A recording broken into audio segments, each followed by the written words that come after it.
Good morning, it's Friday, April 30th. I'm Jason Stanton, this is my morning musing.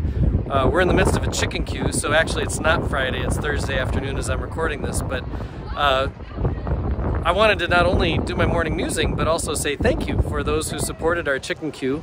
Glad you came through the line. People are waving at me now. Maybe it's you, maybe you're watching yourself right now as you go through the line. Hi!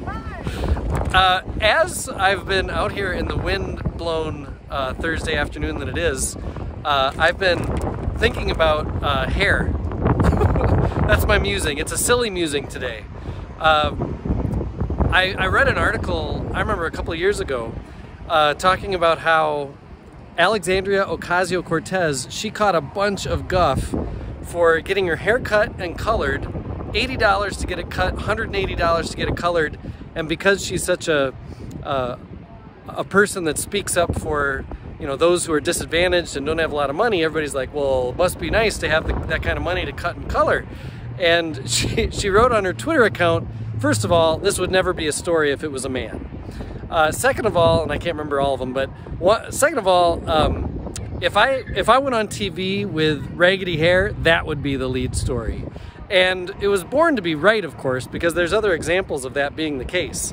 You know, Hillary Clinton at one time was caught wearing a scrunchie. Oh no.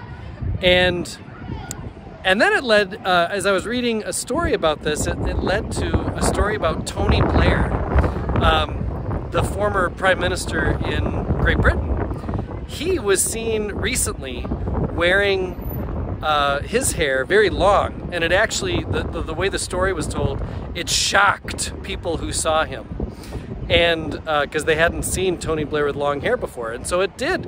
In fact, there was a story about a man politician's hair, which also then made me think of Boris Johnson, the current Prime Minister in England, his hair. There was a story about the French Prime Minister, former French Prime Minister Hollande. He was known to have spent $10,000 a month on his hair. So, oh, and there was Justin Trudeau, the Canadian Prime Minister. Yeah, it's breezy, my hair, it's blowing. The Prime Minister in Canada, his hair had its own Twitter account. And so there were pictures of his hair flowing in wind like this. Anyway, it's silly because I think about all the ways we care about hair. And I had a professor in seminary, and he said, I've got a list of questions in my back pocket for God. And he really did. Every once in a while there'd be a question in his life where he'd be like, I don't get that.